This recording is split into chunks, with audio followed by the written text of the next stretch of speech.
Welcome to a new daily top AskReddit video. Today's topic: what can you only admit anonymously? If you ever need help, then please know that there are many qualified people who would like to help you. https://www.iasp.info/resources/crisis_centers. http://www.befrienders.org/ http://www.suicidepreventionlifeline.org/gethelp/lifelinechat.aspx.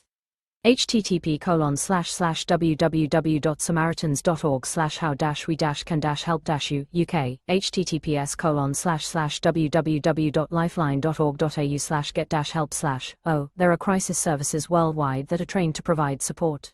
They are designed to give temporary relief from feelings that are overwhelming you, and while they are unlikely to fix any underlying problems, can help you get through a tough night per week. Chat services are usually available on these sites. In the US, calling 211 or going to their website is a free referral source. They have providers who will see you regardless of your ability to pay. Just as you would see a doctor when you are sick, you deserve to take care of your mental health. I reported my sister to CPS. Genuinely feared for her kids. They were removed and she went to rehab. They are together now and good, but I'll never tell. You did a good thing. It's okay if you don't say it out loud. Probably no good will come out of it if it is said out loud. My wife's family doesn't know that I speak Spanish. It's been 10 years. I know everything they're saying all the time. What are some highlights you've heard? At first, a lot of shit talking. I got thick skin. The most heartwarming was her dad telling his dad, basically, that he'd be okay if I married his daughter. Sometimes I advise nursing home residents on sneaking in contraband. I was a volunteer at a hospital. I was 16 and befriended a little old lady suffering from diabetes. She had gotten her legs amputated and was on hospice care. She begged me for Cuban bread and coffee, and I was afraid to sneak it in. One day I hid it in a bag and brought it to her, and I remember how happy she was. She ate everything up. She passed away not long after that, and her son told me how much she talked about me. I like to think she got a little joy out of the little coffee and bread. Why would anyone restrict the diet of someone on hospice? That is nuts. Let them enjoy their last days. You're a hero. Nursing homes are homes, and people should still be able to do the things they did at their main home before moving there, safely as possible, of course. Plus, they're in a damn nursing home. There's not much fun there at all, to put it in a polite term. Worked in an Alzheimer's lockdown unit when I was 20. It almost broke me, and my uncle has recently been put into one for dementia. Thanks for what you do, I mean it. Closing parenthesis. Nursing homes are homes, and people should still be able to do the things they did at their main home before moving there, safely as possible, of course. One of the big selling points for my grandma to get her to go to the nursing home after my grandpa passed was that she would be able to drink literally all the wine she wanted. Lol. Edit. This was only an issue because living alone after your husband of 65 years dies, it's pretty easy to drink a whole bottle of wine, end up on the floor, and then lay there until the next day, because you don't want to bother anyone. At the assisted living facility, she had other friends there, and people checked in on her every so often throughout the day, night. I reported a family member for hurting his wife. Good. Well done. In 2009, I was working in a restaurant and took a reservation for 15 people that were coming in a few weeks later. I forgot to tell anybody, and when they started showing up, it was a nightmare because we weren't staffed or prepared for it at all. Nobody ever found out who took the reservation, and I haven't told anybody until now. It feels good to get that off my chest. I knew it was you. When I was a waitress at Olive Garden, I completely forgot about a table for a solid 30 minutes after they were seated. They didn't know I was their waitress and wanted to know where the hell they were. I just played it off like she had left early without anyone realizing and took over the table. Till got a tip. Tears of joy, loudly crying. Has someone been by to get your drink order? Oh my gosh, I'll go ahead and take care of you. I am so sorry. Every server that forgot, ever. I lied in my resume and I got a job in IT. This was 10 years ago. It's been a lot of learning since, but I am killing it. Many in IT start this way. Keep grinding. Most people in their 40s in anything related to computer tech, we had no idea what we were doing but really wanted to play multiplayer games on our PCs and had to figure it out before Google existed. I've never had sex. I'm nearly 40. I always wanted to have a partner and be a mum, but then I had a mental breakdown for nearly 10 years, and even though I'm finally on the way to normal, I'm not there, and I feel like I've run out of time to be who I used to dream of being. I still can barely look after myself, let alone others. I'll probably be alone forever, the spinster aunt. I'm nearly 40 and have only had one meaningful partner and one one-night stand. The relationship I've had was when I was a late teen to mid-20s, and it's been so long that I've been alone that I find it hard to even imagine that changing.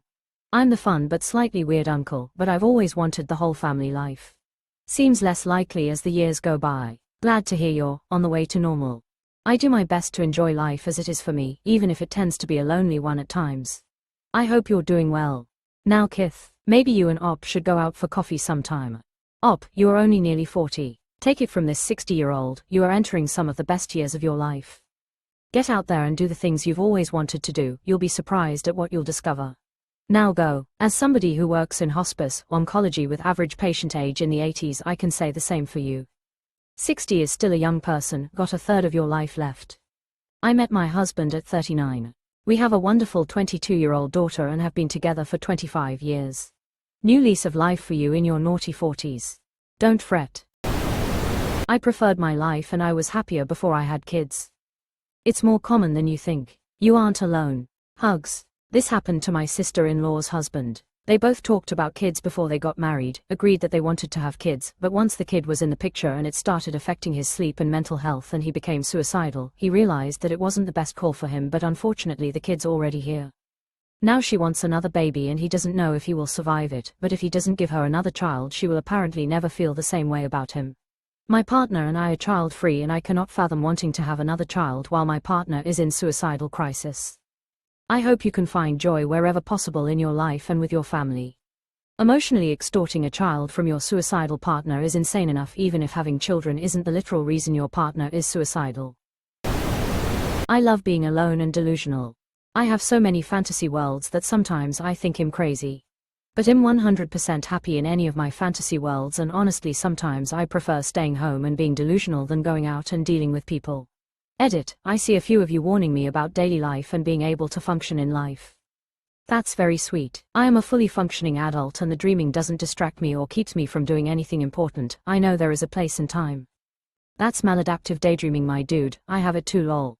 IDK, it makes me happy though. I faked a medical condition to get out of gym class freshman year because I was being bullied, tormented so bad by the senior who would always be in my class. He had study hall that period, so he would come to the gym and help the teacher. I tried telling the gym teacher and guidance counselor, but neither seemed to really give a shit and nothing was done.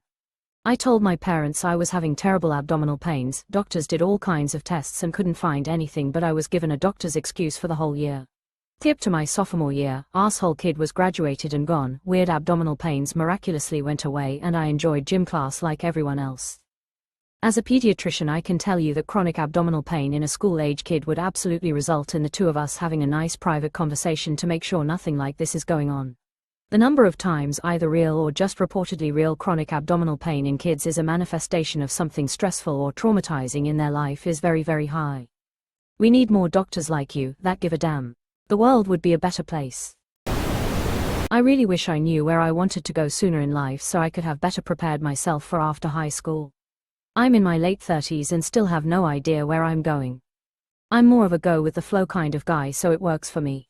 I feel this way too, but I don't know why you couldn't tell someone this. For me it is just hard to admit to people close to me since they all had such high expectations for me growing up, and the things that I decided I want to do are very unstable career paths. I act really confident, but I question every decision I make. Confidence isn't about always knowing you're right, it's about embracing the uncertainty and moving forward anyway. Doubt doesn't mean you're weak, it means you're thoughtful. I pretend I enjoy life, but truth is it seems like the same days repeats itself and every yesterday seems better than today. Edit, I want to live a long healthy life, these are just my feelings and thoughts. I see you. I'm not depressed, but life can be an endless treadmill for sure. Try to find new things in life to keep it fresh. I don't necessarily want to harm myself, I'm just tired of living. I like life just enough that I have never killed myself. Louis C.K. I've stolen some of my neighbor's cats because she neglected them and was backyard breeding. Many I still have and are very happy and well fed. She saw them in my care a while ago, she didn't even recognize any of the poor babies. Nor did any have names previously. Face with diagonal mouth. Sometimes the cat distribution system needs a little help. As a fellow cat lover, thank you. I took a cat from a neighbor who was neglecting him. He was a long-haired cat and had so much matted fur. Underneath he was skinny, riddled with fleas, had worms and ear mites. I got him healthy and rehome him with a friend's mum. At my first eye exam at 7 years old, I lied real bad to get glasses. I just really wanted to wear cute glasses. I tried this too. It didn't work for me. You had to wait until the last 2 lines to start blundering to make it believable. I'm ashamed 7-year-old me had that kind of manipulation awareness. My mom was dying in a nursing home and I thought I had more time or didn't think and went to a weekend jam band show. Just before the start of the second evening I got a call that she died. The thought of her being left alone to die haunts me almost daily. I wake up crying saying, "Mom, I'm so sorry, please forgive me. I know it was a terrible thing and I deserve zero forgiveness. I just hope I'm not left to die alone. I have so much regret and wish I could change it. Forgive yourself, please." When my dad was in at-home hospice, my sister was there with him almost daily. She was pregnant with my niece. It's important to share that my dad fought cancer for 2 years and always asked me to bring him to chemo, get medicine, etc. BC my sister was married and had a son while I was in school living at home. He wanted her to prioritize her nuclear family and well, I had the time and was living with him. Haha, by the time entered hospice, she was a maybe 5 months pregnant with my niece so she was able to be there with him and take care of him. She was there every day. One day, she couldn't come in the morning BC she had a meeting for work, but would be there right after to take post next to him in bed. And that was the morning my dad passed. He passed on the day she wasn't there next to him. I know my dad, he never wanted us to worry about him, but he was also very very sensitive to the fact that my sister was pregnant. I firmly believe he was never going to pass in front of her BC he was worried about her health and my niece's health.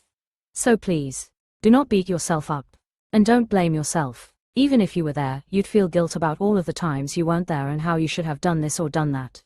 Hindsight is 20/20, so it's easy to say what you could and should have done when you're looking at the past from the eyes of the present. She knew you loved her. She knew you cared about her. And I promise she'd want nothing more than for you to let that guilt go. You deserve some peace, heart. Try not to beat yourself up. People sometimes hold on until they are alone and then pass. I've seen it happen often. Families sitting with their loved one waiting, supporting, and they step out for a snack or a toilet break and they pass away. Almost like they don't want their loved ones to see that final moment, maybe so they remember them in a better way. If it makes you feel better, most people choose to die when there aren't people with them.